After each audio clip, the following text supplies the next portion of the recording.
pues hablando ahora de cara a la mejoría de la composición corporal que tenemos o muchos de vosotros tenéis previsto y de hecho la comenzáis en marzo-abril, ¿vale? Ahora estamos normalmente en la mitad de proceso, pues vamos a ir haciendo sobre todo preguntas prácticas que tengo yo aquí anotadas, que también me soléis hacer, pero bueno, no dudéis tampoco en dejar por aquí preguntas prácticas de la nutrición, principios activos, suplementos, etcétera, ¿vale? Todo lo que queráis.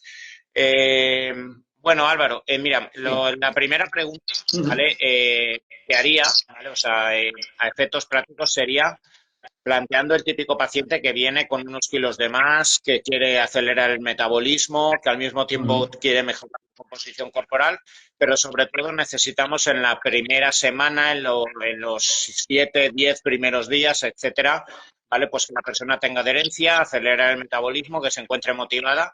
¿Cuál sería el principio básico cuando vas a realizar una dieta para intentar acelerar el metabolismo? A ver, lo principal es hacer un planteamiento, ¿no?, de esa primera consulta inicial del paciente, ver un poco las necesidades energéticas que tiene, el de ejercicio que hace y demás. Y en función también de sus gustos, de los hábitos que tenga, hacer un planteamiento de una dieta. A mí lo que más me suele gustar es una keto o una low carb, ¿vale? Bajar un poquito los carbohidratos, que tiene esta buena adherencia de que al paciente aporta mucha saciedad, hace que esas primeras semanas o esos primeros días que está comiendo esa nueva pauta dietética no pase tanta hambre, y también le motiva porque los primeros kilos ya sabes que se van más rápido, ¿no? Le da esa adherencia de, ostras, me está yendo bien, esto tiene buen resultado, no estoy pasando hambre, voy a continuar con ello porque veo que me está dando buen resultado. Ujú. ¿Cuánto tiempo sueles dejar una dieta keto? Cuando te viene un paciente, sí que es verdad que en esos primeros días la persona te puede perder fácilmente de 2 a 4 kilos, en realidad en forma de agua, y como tú bien dices, eso permite bastante adherencia al paciente. Pero bueno, igual que hay divulgadores o personas que son pues muy pro en relación a la dieta keto y pueden dejar a personas meses en la clínica. Sí que es verdad que nosotros solemos jugar más con cargas y descargas, pero tú en la práctica, ¿cuánto es la cantidad más o menos de tiempo que sueles dejar en ese inicio de Mm. dieta cetogénica? De dieta cetogénica? Claro, depende un poco del contexto de la persona. Ha habido casos que hemos a lo mejor metido una keto de 15 días, a lo mejor, ¿no? Y luego ya empezamos a hacer cargas. O incluso en algunos casos, si el paciente tiene una obesidad más prolongada y demás, pues lo puedes dejar entre 4, 6 o 8 semanas, dependiendo del contexto de la persona, ¿no? Porque luego también está la importancia de ir introduciendo carbohidratos poco a poco, ¿no? Uh -huh. Eh, ¿Cuál sería la importancia de introducir carbohidrato? ¿Por qué lo haces cuando vas recibiendo el feedback del paciente de cómo se encuentra?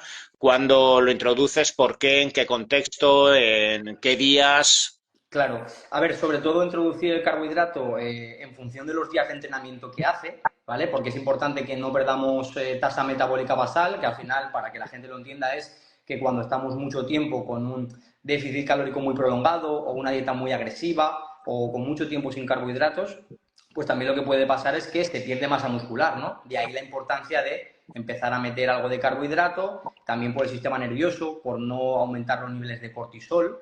Entonces depende un poco. Si una persona está haciendo pocos días de entrenamiento, pues a lo mejor puedes probar a estirarle más la dieta keto y meterle solo los días de entrenamiento los carbohidratos. Sobre todo, algo que me gusta mucho hacer es meterlo en el periodo de entrenamiento, ¿vale? Pues por ejemplo, meter antes del entrenamiento y a lo mejor después del entrenamiento, si entrena por la tarde, pues de cara a la noche, también favoreciendo una mejor recuperación. Pero depende un poco del contexto de la persona, ¿no? Pero sí que es verdad que es importante para que la persona no empiece a encontrarse cansada, que eso también puede pasar cuando estiramos mucho una dieta keto o una alimentación muy deficitaria, ¿no? Y entonces por eso te digo que sí que lo que me gusta es que la persona hace 2 o 3 días de entrenamiento, pues por lo menos esos días, pasadas unas 3, 4 semanas, empezar ya a meter una carga de hidrato, que además la persona va a estar más sensible a la insulina, va a responder mejor también.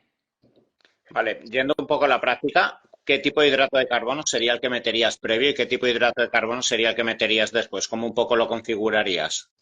Pues a ver, de cara a la previa, pues a lo mejor metería algo más tipo dátiles, 3 o 4 dátiles, una pieza de fruta o fruta deshidratada, que ahí la persona, tras mucho tiempo sin meter tanto carbohidrato, va a estar más receptiva a estos, ¿vale? Y luego depende de si el postentreno, ¿no? Va a ser de cara a la noche, metería algo de tubérculo, que tiene un índice glucémico no tan elevado, ¿no? Para no meter un pico tan elevado. O si el ejercicio lo hace de cara a mediodía, pues a lo mejor algo más como un pseudo cereal o una legumbre y demás. Depende un poco del momento en el que vaya a hacer ejercicio y también los gustos de la persona, porque hay personas que a veces ves que te dicen, no, es que no me gusta la legumbre, entonces ya esa opción te la deja un poquito más de lado. ¿Cómo sueles en estas fases de, nos lo preguntan mucho, ¿vale? Porque al inicio, cuando una persona quiere adelgazar, quizá uno de los grandes problemas es que al reducir en esa dieta cetogénica tanto la cantidad de carbohidratos, también realizar mucha cantidad de ejercicio, mucha carga de ejercicio puede elevar el cortisol, puede ser incluso contraproducente, perder masa muscular, como a la persona media. No vamos a, seguro que hay algún experto por aquí que está acostumbrado a entrenar keto adaptado, pero bueno, la persona media en esa fase de transición de 3, 4, 6 semanas hasta que ya puede controlar las cargas de hidrato de carbono, ya está entrenando de forma eficiente, ¿cómo serían las pautas de entrenamiento que le darías a una persona media que va a empezar? Claro, eso también es importante porque lo hemos visto mucho en consulta. La persona que piensa que al final, contra más meta, mejor resultado va a tener, ¿no? Es decir, me pongo una dieta con un déficit calórico importante, además quito todos los carbohidratos, no los dejo ni siquiera en periodos de entreno pasado ese tiempo y que además voy a hacer todo el ejercicio que sea posible. Y también casos que hemos visto muy frecuentes, Tony, cuando viene el paciente que mete mucho aeróbico, ¿no? Que mete 4 o 5 días de aeróbico junto con la dieta keto porque así pierdo más rápido, empiezo a tener mejor resultado. ¿Y qué es lo que pasa? Que la adherencia a esa pauta es súper efímera porque enseguida se cansa, ¿no?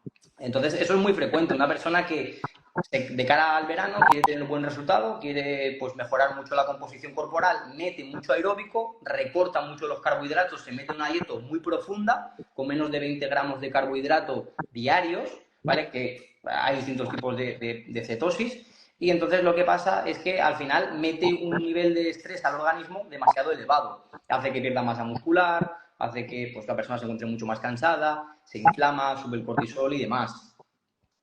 Uh -huh. Y bueno, luego, ¿cuántos días normalmente tú sueles recomendar a la gente ya de entrenamiento, una vez ya llegamos a esas 5 o 6 semanas y con las cargas de hidrato? Pues una vez ya tenemos las cargas de hidrato, es importantísimo incorporar por lo menos 2 o 3 días de fuerza, ¿vale? Para lo que decíamos respecto a la masa muscular, ¿no? El no favorecer ese entorno catabólico en el que estamos haciendo que el cuerpo pues vaya perdiendo también, aparte de ese glucógeno, vaya perdiendo masa muscular y la persona pues al final está haciendo todo lo contrario de lo que buscamos, ¿no? Una composición con más grasa, con menos masa muscular y al final nada interesante por ese aspecto. Pregunta del millón, que yo no sé antes de venir aquí si la aplicabas o no, pero que nos preguntan muchas personas. Hacer ayuno intermitente, entrenar en ayunas y qué tipo de hidrato de carbono o no, la noche de antes, después, si irías sin hidrato en tu caso y le meterías también igualmente los dátiles. ¿Cómo lo estás gestionando en consulta, ¿vale? Cuando hay Vale, personas que de forma inevitable solo tienen la posibilidad de entrenar en ayunas. vale.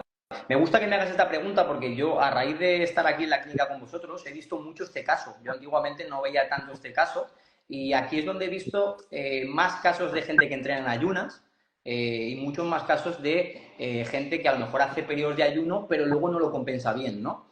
Entonces, de cara a la consulta nutricional, cuando vemos que una persona hace un ayuno, pues ya sabemos los múltiples beneficios que esto tiene. ¿Vale? Pero debe de estar bien compensado, como tú bien dices, con cargas previas, porque, por ejemplo, si una persona entrena por la mañana en ayunas, no hay ningún problema, pero sí que sería recomendado meter una carga de carbohidrato la noche previa, ¿vale? Para que tenga esas reservas de glucógeno a ¿Qué tope. tipo de hidrato? ¿Qué tipo de hidrato? Igual. Yo recomendaría un hidrato de carbono de índice glucémico medio. En este caso, mi opción preferida siempre es el tubérculo. Patata, boniato, yuca, ¿vale? Porque así llegamos de cara al entrenamiento, que lo haremos por la mañana en ayunas y no habrá ningún problema ni ninguna contraindicación, ¿vale? Pero con las reservas de glucógeno llenas, para que no merme luego el rendimiento de la persona. Uh -huh. Vale. Y otra pregunta del millón. Sí. Suplementación, con la que empezamos normalmente. Seguro que habrás tenido casos, porque yo llevo 20 años viendo estos casos de gente que te viene y con un listado enorme de 20, 25 suplementos que está tomando. Y normalmente lo que tenemos que intentar hacer es que se quede con lo mínimo posible, pero bueno, para los pacientes que quieren adelgazar, quieren ponerse en esa fase de dieta cetogénica, quieren luego incorporar los carbohidratos, háblanos un poco de qué tipo de suplementos son los más específicos, intentando ser acotados, porque al final luego también la economía es importante. Buscamos adherencia y no que la persona luego se llene la casa que parezca un herbolario. Correcto, es lo que decíamos antes, ¿no? La gente que empieza con ese cambio en la composición corporal y cree que por más cosas que meta, al final le va a hacer el doble de efecto, ¿no? Entonces, al final, el tema alimenticio, pues siempre, como comentamos, ¿no? Ver la analítica previa, pues si el paciente tiene algún déficit o alguna carencia, como puede ser, por ejemplo, vitamina D, ¿no? Que se ve tanto en época otoñal, pues cubrirla, ¿vale? Pero realmente cuando estamos haciendo una alimentación low carb pues, o tipo keto, con meter un par de suplementos sensibilizadores de la insulina, algo que nos ayuda a relajar el sistema nervioso y demás, estilo pregnenolona, ¿vale? Es más que suficiente, no hace falta, pues eso, que empecemos a meter una lista, como tú bien dices, de 25 suplementos, al final el coste también económico que eso tiene y no estamos haciendo una mejor pauta por esto. Entonces, si matizamos estos sensibilizadores a la insulina, yo destacaría la berberina y el ácido asfalipoico. Y luego lo que te decía del sistema nervioso, pues probaría con la pregnenolona. Y también estoy viendo mucho aquí en la clínica que va muy bien el extracto de lavanda. Uh -huh. Y el magnesio también, por El yo magnesio aportar. también, correcto, cierto. Sí. Claro. Y bueno, después de entrenar, no sé si tú lo sueles meter o directamente te vas a proteína o directamente la proteína sólida, los aminoácidos, no sé si los sueles incluir posterior al entrenamiento, los esenciales. Sí, lo metemos siempre, depende de la demanda de la persona, a veces incluso lo pautamos intraentreno y posentreno, pero en la pauta general, ¿vale? De la persona que hace ejercicio, que hace un entrenamiento de fuerza y demás, siempre es pues tomarlo de postentreno y lo mismo, ¿no? Segura demanda, pues incluso acompañarlo con alguna pieza de fruta también podría ir bien. Ujú. A ver, nos habíais preguntado por aquí el sulforano, si lo introducimos. El sulforano es un extracto, es un principio activo derivado de las crucíferas que actúan mejorando la detoxificación del exceso de estrógenos. Nosotros lo metemos cuando tenemos principalmente pues, mujeres que tienden al hiperestrogenismo, síndrome de ovario poliquístico o mujeres que están con terapia de reposición hormonal, pues ahí sí lo solemos meter. Mira, una pregunta que nos hacen, Álvaro, para después de entrenar ejercicio de fuerza terminando de comer, me produce mucho sueño y cansancio que me impide hacer cualquier otra actividad. A ver, aquí me imagino que lo que le pasa es que come de forma sólida y lo mejor sería hacer un batido sustitutivo. Creo que me imagino que es a lo que se refiere. Sí, tendrás pacientes también, bueno, y es que ocurre a veces, tú empiezas a comer de forma sólida después de entrenar y te da sueño. Mejor aquí, pues quizá introducir una papilla o la proteína de suero de forma sustitutiva. Sí, eso es. Al final es, como decíamos, ¿no? Adaptar un poco a la persona. Si justamente en este caso que estamos comentando, pues al meter esa ingesta nos da a lo mejor una hiperglucemia o tenemos algo de sueño y demás, pues a lo mejor meterlo en una forma que es más fácil de digerir también nos puede ayudar. Ujú. Mira, has estado hablando de las analíticas.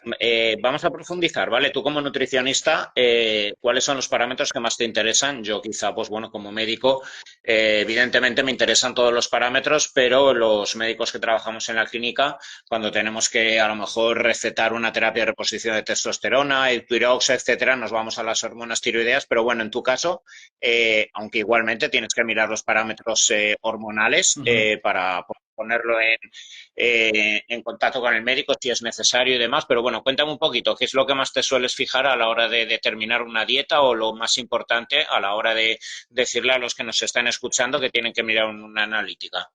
A ver, lo principal es, pues lo que decíamos, ¿no? Ver que no haya ninguna carencia, ningún déficit, ¿no? Que tengamos que suplementar o que cubrir. Y luego, pues depende mucho, ¿no? Sobre todo en personas que hacen deporte suele alterarse también el perfil hepático. Hay gente que viene incluso asustada por ese aspecto. ¿vale? Pero bueno, son múltiples los conceptos que tenemos que ver, como el perfil lipídico, ¿no? El perfil también, pues ves como si está el colesterol bien, los triglicéridos, demás. Luego también importante ver la resistencia a la insulina que puede tener la persona, ¿no? Este grado de sensibilidad, porque también nos da esa idea a nosotros para luego las cargas de carbohidrato. Evidentemente, si una persona tiene una resistencia a la insulina muy grande, tú no puedes empezar a hacer unas cargas de hidrato muy fuertes, porque sabes que esa persona no va a responder bien. Sin embargo, si esa persona es más sensible, está en unos niveles más bajos y demás, pues ya tienes otro planteamiento a la hora de hacer la dieta. A nivel hormonal a mí me sorprende mucho porque desde que estoy en la clínica veo pues muchas alteraciones no es mi campo, ¿no? Evidentemente, pero al final de estar con los médicos y tal, con vosotros, aprendo mucho, ¿no? Y veo, me sorprende mucho los niveles tan bajos, ¿no? O tan disminuidos que presenta la mayoría de la gente en cuanto a la testosterona total, testosterona libre, mucho hombre con a lo mejor los estrógenos también mal, desbordados y demás. Y es algo que me ha sorprendido mucho también. Claro, y fíjate, esto, pues bueno, tú evidentemente hasta estar aquí, pues quizá no, seguro no tenías constancia, pero esto es algo que yo recalco. El otro día tuvimos un directo en la academia privada, el doctor Andreu y yo, ¿vale? Y hablábamos. Él me confirmaba y hablaba lo mismo, que también hasta que no había trabajado conmigo no había tomado conciencia, pero claro, hablamos constantemente de la importancia del entrenamiento de pesas para sostener la fuerza, para evitar la sarcopenia, para tener la tasa metabólica basal sostenida a partir de los 35-40 años, para tener una sensibilidad a la insulina correcta.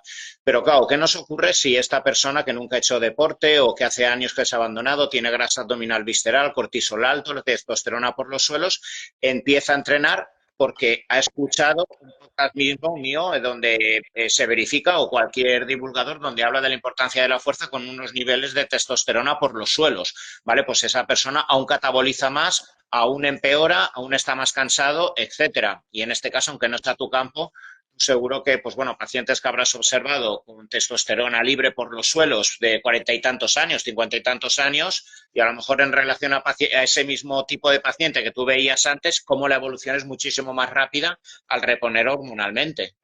Sí, sí, totalmente. A mí me ha sorprendido muchísimo este aspecto, porque claro, al final, cuando tú estás en una clínica en la que no valoras el perfil hormonal y te centras en otros aspectos, no tienes ese margen de maniobra que te permite ver una testosterona libre que está por los suelos, ¿no? O un cortisol que está el doble de lo que debería de estar, o con una ADEA que no lo está compensando bien. Entonces, a mí es algo que me gusta porque aquí el tratamiento que podemos hacer es mucho más amplio, porque también podemos centrar en la nutrición, las pautas dietéticas y demás, todo el aspecto hormonal, porque lo que comentábamos, ¿no? Una persona, por mucho que tú le hagas una dieta que sea perfecta, que sea al milímetro, le metas ejercicio de fuerza, empieza a caminar en ayunas, metas suplementos con rigor científico, si tiene un desajuste hormonal, si al final su cuerpo no está bien optimizado en este aspecto, al final no estamos haciendo nada, porque primero hay que arreglar eso, es como poner un parche, si no. Totalmente, totalmente. Mira, nos preguntaban por dos tipos de suplementos, de los más famosos. Ya te he preguntado antes por los aminoácidos, pero nos preguntaban por el horario tanto de los aminoácidos esenciales como de la creatina. ¿Tú tienes alguna preferencia? ¿Hay algún horario previo, post, intra que te haya dado mejor eficiencia? A ver, con la creatina sabemos que al final el efecto es acumulativo. Sabemos que al final es verdad que antiguamente pues, se ponía en algunos momentos en específico, como puede ser pre o post. Yo, por ejemplo, por comodidad lo hago pre, ¿vale? Lo hago antes de entrenar. Pero sería sí que importante que estuviese cercano al entorno del entrenamiento, ¿vale? Pero no tan importante meterlo intra o meterlo post, sino que como meterlo en torno al entrenamiento.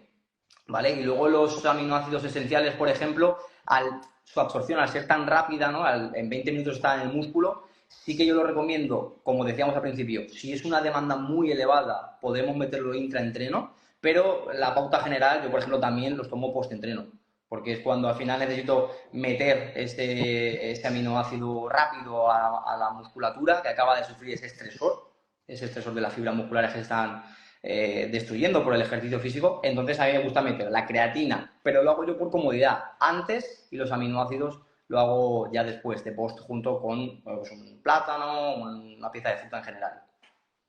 Como preentrenamiento, ¿qué suele ser lo que más sueles recomendar? Personas que te dicen para previamente tener algo más de energía o tener algo más de vasodilatación y exponerse mejor al entrenamiento.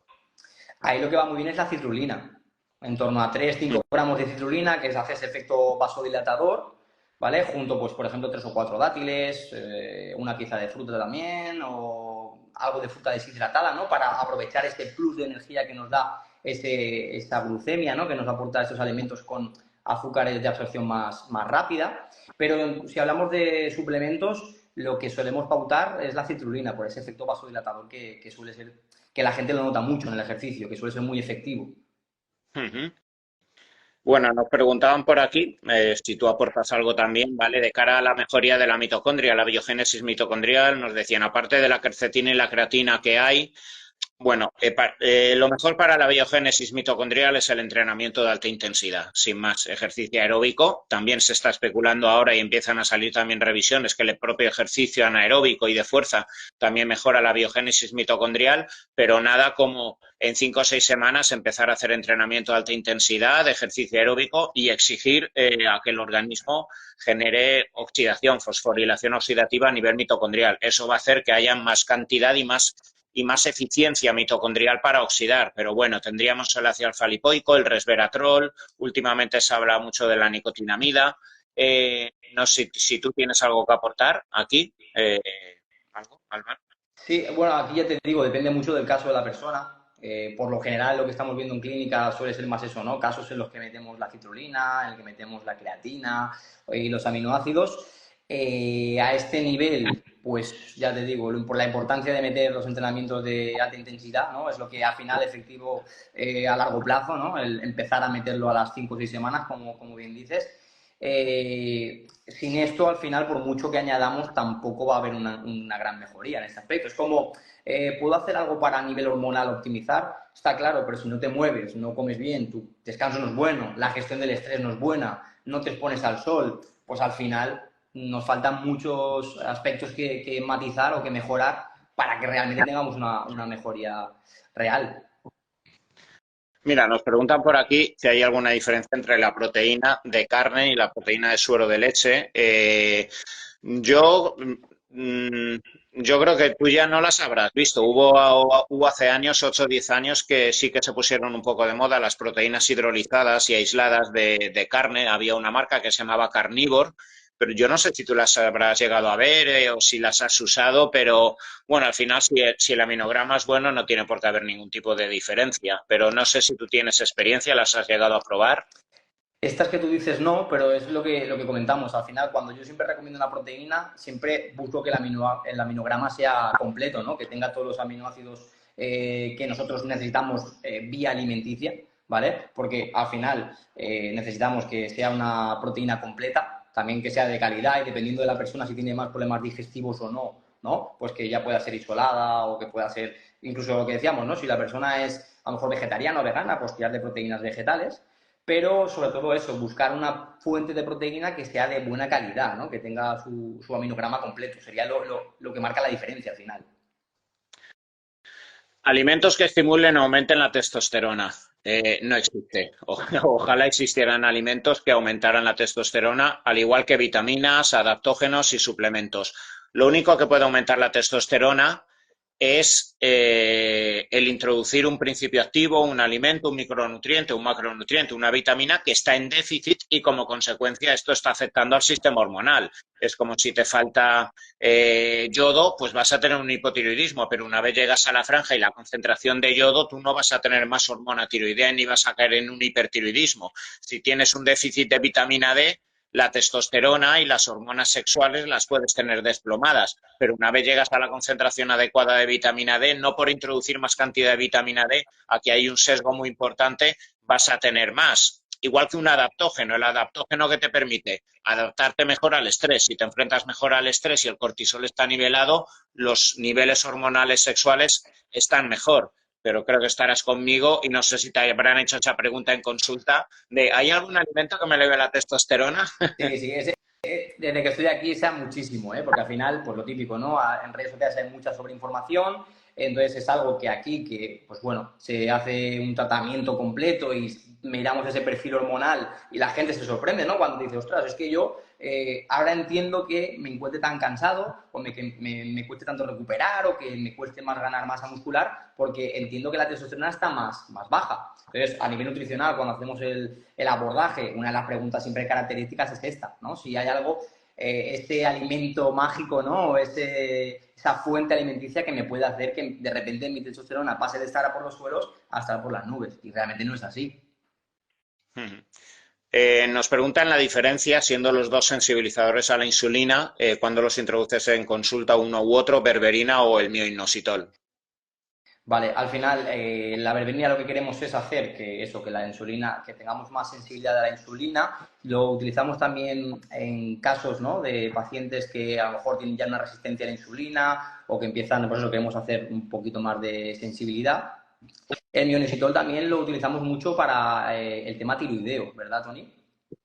Sí, tema de hipotiroidismo y sobre todo para mejorar la sensibilidad a la insulina, pero en mujeres con síndrome de ovario poliquístico, hiperandrogenismo, hiperestrogenismo. Aquí sí que se ha demostrado que el minoxidil quizás sería el primer principio activo o la primera línea de trabajo a la hora de intentar sensibilizar a la insulina a las mujeres con síndrome de ovario poliquístico, que sabéis que lo que tienen de base en realidad es una resistencia periférica a la insulina, que es lo que da lugar a la hiperinsulinemia y la formación de los quistes ováricos que segregan andrógenos. Entonces, la berberina, como bien ha dicho Álvaro, sería una opción que funciona espectacular, casi igual que la propia metformina, que es el fármaco clásico que normalmente trabajamos para la resistencia a la insulina y el síndrome metabólico, y el inositol para, especialmente en consulta normalmente, y lo veréis en muchos suplementos que se trabajan para salud sexual femenina como el ovario poliquístico. A ver, nos preguntaban por aquí, ¿cualquier persona puede consumir inositol o berberina? A lo mejor tú sí que habrás visto que la berberina, y además que actúa también un poco como antiparasitario, hay algunas personas que le dan problemas intestinales, ¿no? Esto te lo habrán relatado más, ¿no? Algunas personas, ¿no? Sí que es verdad que la berberina también a nivel de microintestinal juega un papel importante, no obstante lo que decíamos, ¿no? Ese abordaje en el que se haga una buena gestión del estrés, en el que, pues, bueno, planteemos unas estrategias dietéticas también acorde, ¿no? A la situación de inflamación que pueda tener la persona, pero es cierto que la berberina puede ser un aliado importante a la hora de combatir patologías digestivas por ese efecto en la microbiota que se ha demostrado. Sí, totalmente. A ver, nos hacían por aquí. Berberina para síntomas de menopausia. Bueno, no específicamente para los síntomas de menopausia, como puede ser los sofocos o como puede ser la osteoporosis, evidentemente, pero cierto es que en la menopausia se produce rápidamente una resistencia periférica a la insulina y síndrome metabólico. Entonces, pues bueno, todo lo que vaya a mejorar. Pero como bien ha dicho Álvaro, antes, no os preocupéis tanto de los suplementos y luego al final no os movéis, no andáis, no hacéis ejercicio de fuerza. ¿Cuántas veces tú te tocará insistir muchas veces, ¿no? Y sobre todo las primeras semanas con pacientes, ¿no? Que quieren, incluso con la propia terapia hormonal, ¿vale? Piensan que esto va a ser oro y maravilla y luego al final si tú no trabajas el ejercicio de fuerza, no andas, no bajas los carbohidratos, no respetas el fin de semana, no botarte la dieta a lo bestia, pues al final de poco te van a servir los suplementos. Eso es, al final es esa desesperación que tiene el paciente por querer mejorar, ¿no? Esa ambición, mejor dicho, ¿no? Que al final hace que quiera implementar pautas, pero todas a la vez, sin hacer un estudio, ¿no? Y valorar que realmente lo que hay que hacer es ver lo que una persona necesita, ¿no? O sea, si yo no estoy haciendo una buena gestión del estrés, duermo mal, descanso mal, hago ejercicio muy poco, no hago ejercicio de fuerza, mi pauta dietética no es buena, bien porque tengo ansiedad o porque no la gestiono bien y quiero meter 4 o 5 suplementos o 7 8 porque he visto que individualmente para este caso aislado en el que yo lo puedo necesitar puede irme bien, no me va a hacer más mejoría que hacer ese abordaje integrativo en el que yo empiezo a modificar las cosas que no me están yendo bien. Nos preguntaban por aquí si lo más óptimo para los sofocos es la pregnenolona. Bueno, hay diferentes formas de abordarlo, ¿vale? Para los sofocos, que son disfuncionalidades en el sistema nervioso vegetativo que se produce en la mujer con menopausia como consecuencia de la pérdida del estradiol y de la progesterona. La progesterona suele ir bien, pero sin lugar a dudas nosotros en la clínica lo que mejor nos funciona es la pregnenolona y realmente no existen muchos estudios. Yo esto fue un poco por casualidad probando, entre otras con mi madre y fue espectacular porque mi madre sufría de sofocos durante años, intenté probar de todo.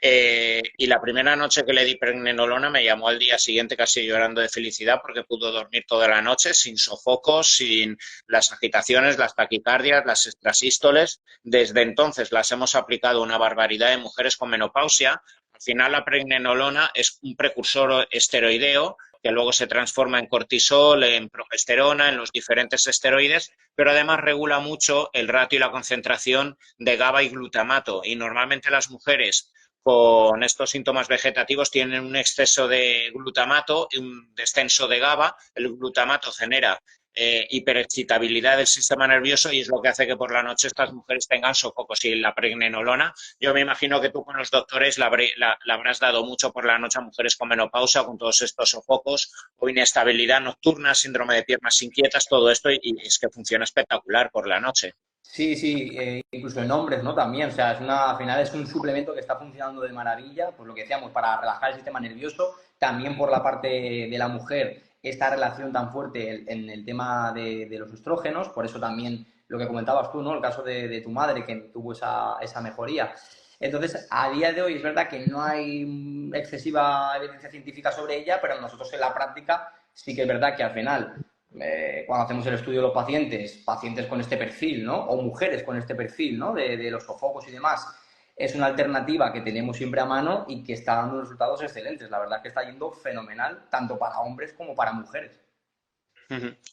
Nos preguntan por aquí, ¿todas las mujeres con menopausia van a llegar a tener osteoporosis? No, ni mucho menos. Y sobre todo, una de las grandes herramientas que pueden favorecer que no exista una pérdida de densidad mineral ósea es el ejercicio de fuerza, sin lugar a dudas. Y yo creo que estarás conmigo que conforme más van pasando los años, más hay que ir retirando el ejercicio aeróbico y más hay que ir centrándonos en el ejercicio de fuerza. Totalmente, al final esta masa muscular que nosotros generamos, ¿no? Tras ese ejercicio físico prolongado en el tiempo, al final es longevidad que estamos construyendo, ¿no? Lo que decíamos al principio, un cuerpo más eficiente, un cuerpo con más masa muscular, que soporta mejor pues, todas las estructuras a nivel óseo, tendones, demás. Y al final es longevidad porque si nosotros no... ¿Cuántas veces hemos visto estudios de personas sedentarias, ¿no? Que llegan a 50, 60, 70 años con la masa muscular por los suelos y con múltiples complicaciones derivado de esto, ¿no? Mientras que una persona, mismo perfil, pero que ha hecho ejercicio toda su vida, vemos que, pues bueno, se encuentra mucho mejor, hay menos resistencia a la insulina, tiene una mejor composición corporal y demás. Es comprar longevidad a largo plazo. Uh -huh.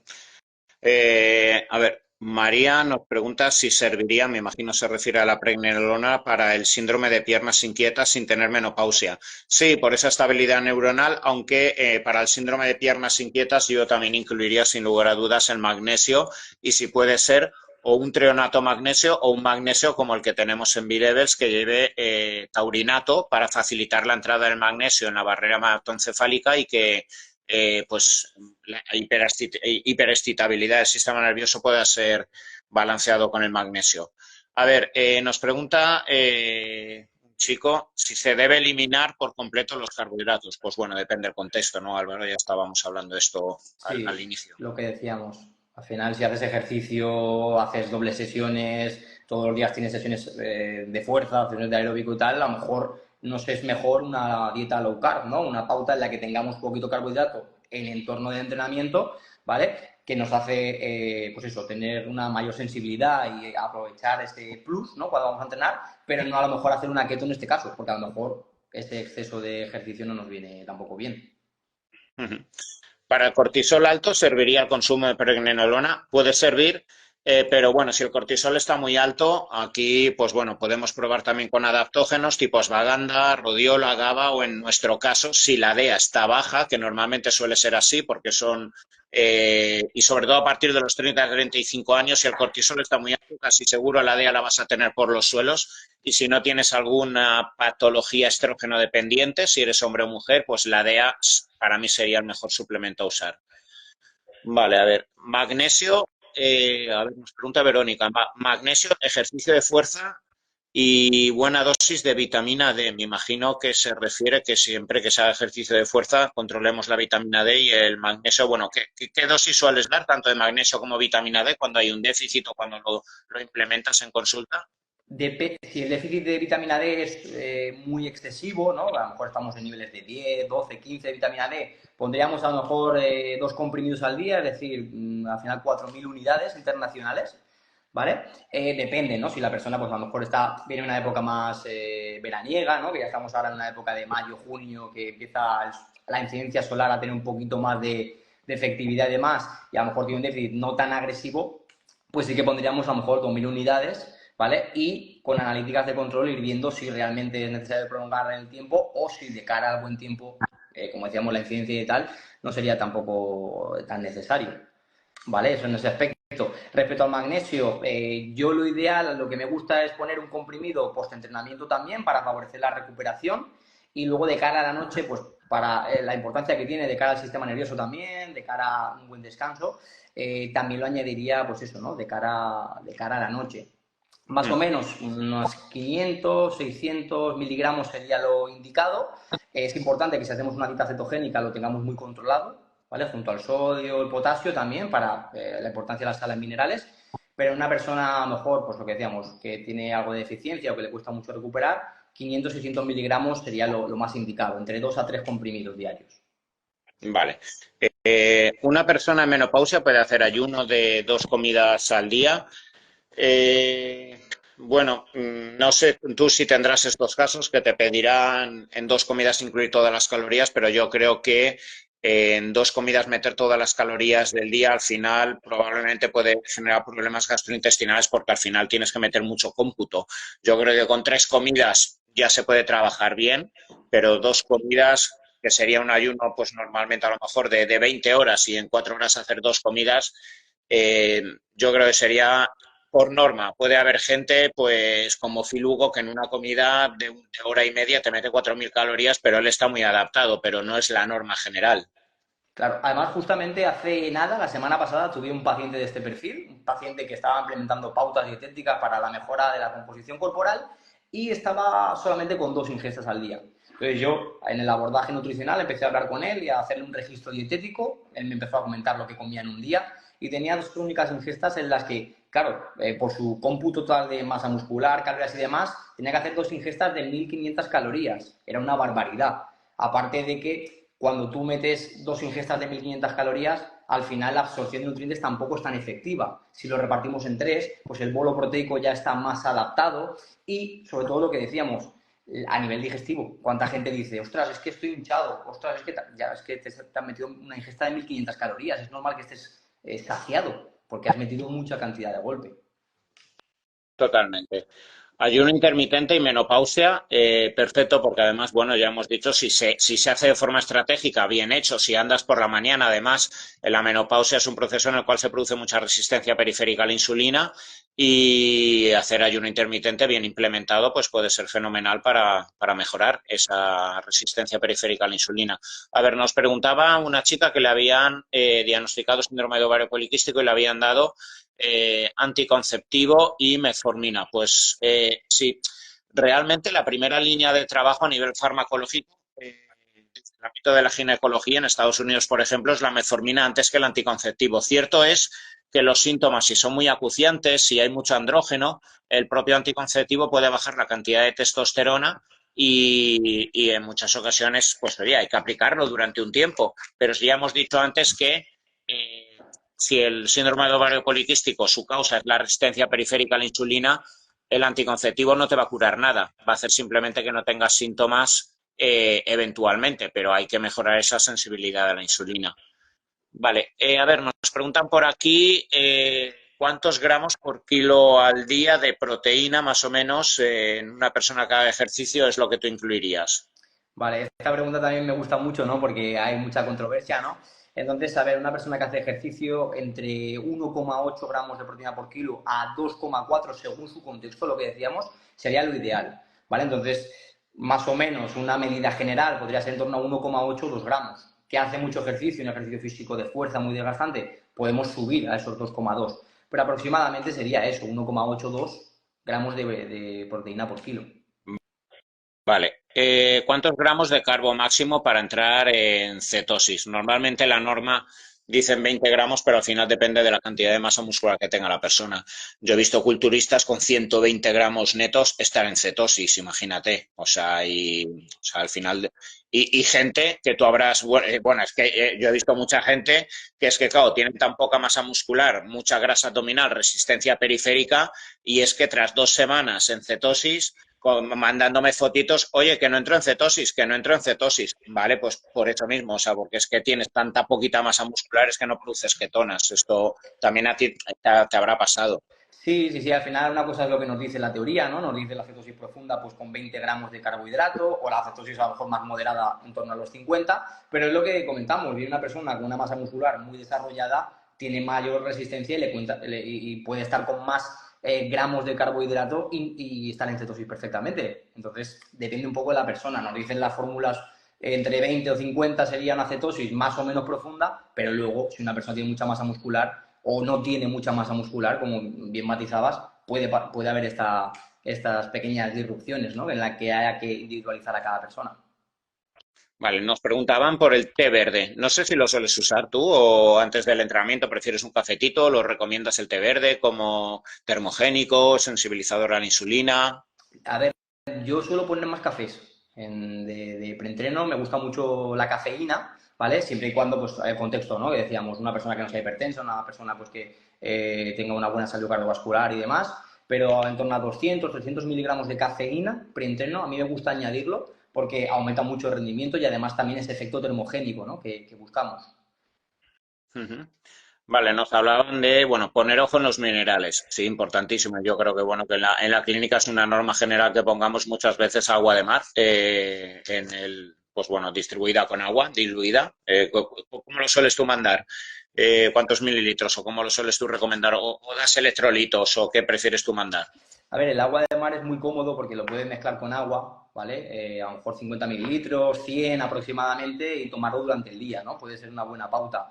También se puede hacer, pues, como decíamos, ¿no? De los electrolitos, de aumentar el potasio de la pauta dietética, o, pues, por ejemplo, si estamos buscando meter más grasas saludables, pues con ingesta de salmón, ¿no? Por ejemplo.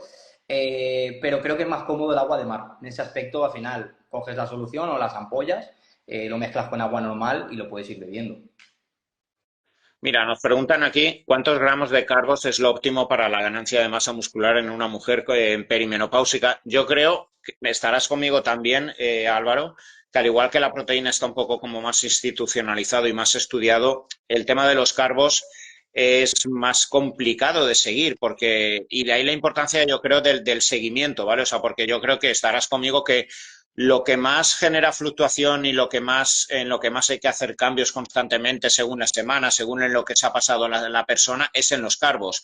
Te has pasado más el fin de semana, te has hinchado, baja carbos. Estás en una fase de hipertrofia, hemos metido mucho carbo porque quiero que tengas mucha fuerza y me encuentro súper bien, pero a la cuarta semana te digo que estoy reteniendo mucho, ya bajo carbo. Yo creo que normalmente se trabaja por intuición. La proteína sí que está mucho más estructurada y una persona lo calcula, pero los carbos al final hay que modularlos según los días de entrenamiento, como hemos dicho antes, pero no es una cantidad fija, a menos que hablemos de profesionales del deporte, donde sí se calculan los gramos por kilo al día, ¿vale? Pero yo creo que aquí sobre todo manda la individualidad y el estar cercano con el paciente. Totalmente, al final un correcto seguimiento es imprescindible porque yo mismo tuve hace un par de semanas un paciente diabético en el que yo, pues en base a las referencias, le hice mis cálculos sobre la glucemia del día y luego, evidentemente, hay que reestructurar porque depende, ¿no? De lo que decíamos, de múltiples factores, haya que disminuir o aumentar carbohidratos porque la persona puede ser más sensible, más receptiva y demás. Imagínate entonces una persona, o sea, cada persona que al final llega a ser un mundo. Hmm. A ver, nos pregunta por aquí Álvaro si habéis visto el nuevo estudio sobre la no correlación entre el cáncer y la carne roja. ¿Qué pensáis? No sé si tú lo has visto. No he llegado a ver nada. No sé, le echaré un vistazo luego sobre no correlación de la carne roja con cáncer.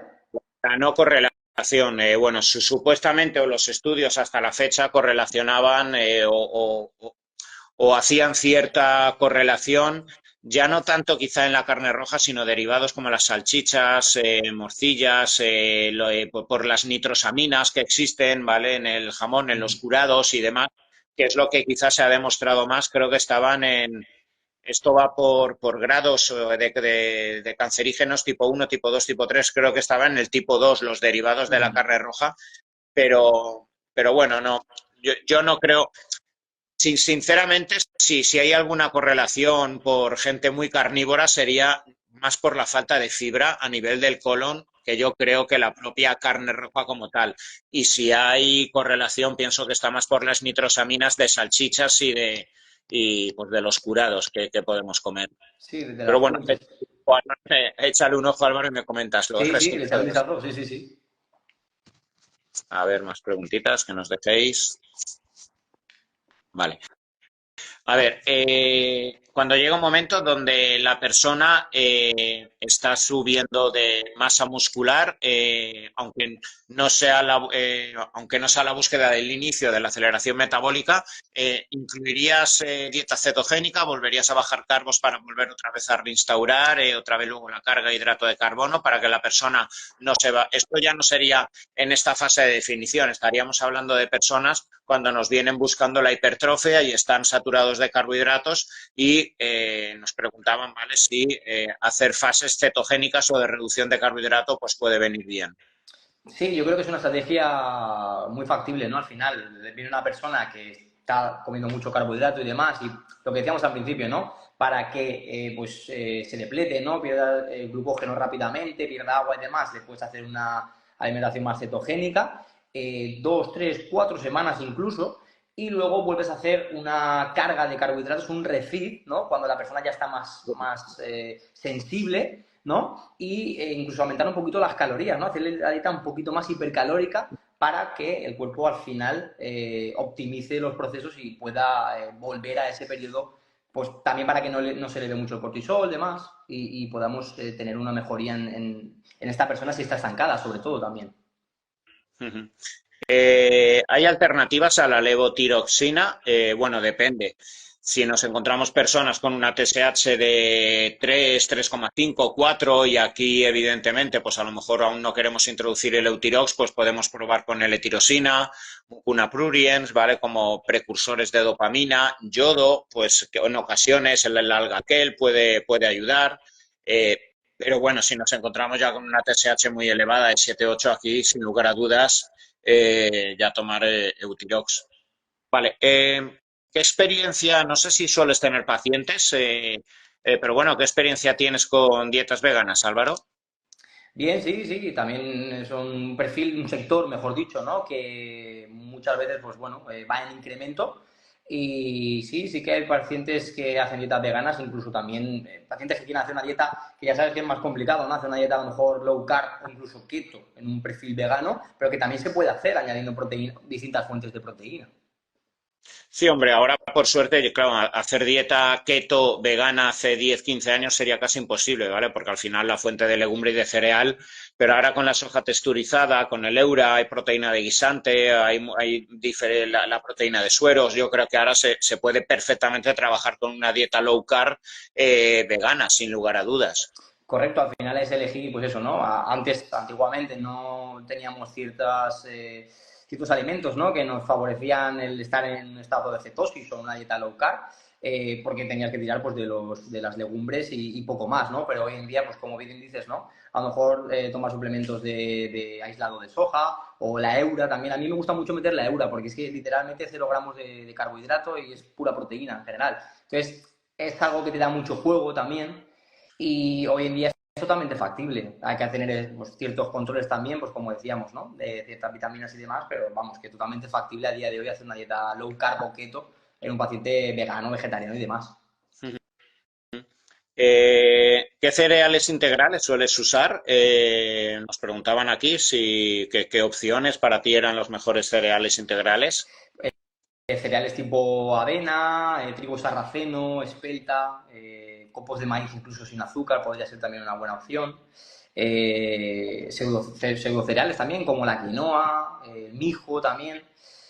Sobre todo intentar buscar que los cereales no tengan un índice glucémico muy elevado y que sean fuentes que también, aparte del carbohidrato, puedan aportar algo de proteína o fibra y demás. Ujú. Nos preguntaban aquí si aparte de la T4 idealmente se debe tomar el Eutirox, la T4 junto a T3. Sí, lo ideal es hacer una biterapia. Sí que es verdad que aquí en España normalmente se da el Eutirox solo sin la T3 porque la T3 se tiene que fabricar con fórmula magistral, pero bueno, sí, en muchos países incluso la propia pastilla, como en Francia, el Armour Thyroid, lleva unida la T4 y la T3. Intraentrenamiento, ¿sueles meter? ¿O en qué momentos, para qué personas? Para endurance imagino que sí, ¿vale? Me imagino que para pesas, pues bueno, para esos 40-45 minutitos, pues no es tan necesario, pero bueno, me imagino que en endurance sí que tiras, ¿no? De intraentreno, dinos qué es lo que sueles meter. Sí, sí, sí. Sí, o sea, lo que decíamos, ¿no? A ver, no hace falta que metas algún intraentreno en ejercicio de fuerza. Si ya vas a hacer endurance y demás, pues bueno, se puede meter ciclodestrina, maltodestrina entre los 45 y los 60 minutos iniciales. Si ya es un ejercicio, pues eso, de aeróbico, de bici y demás, que ya tiene más demanda, ¿vale? Sería eso, maltodestrina, ciclodestrina, aminoácidos al final, o sea, que tienen un índice glucémico muy elevado, azúcares, y que te puedan dar esa recuperación, esa recarga de glucógeno sin tener que comer sólido, que a veces, pues bueno, si estás en la bici, hay gente que lo puede hacer, se lleva un plátano y va comiendo, pero por lo general es más cómodo también.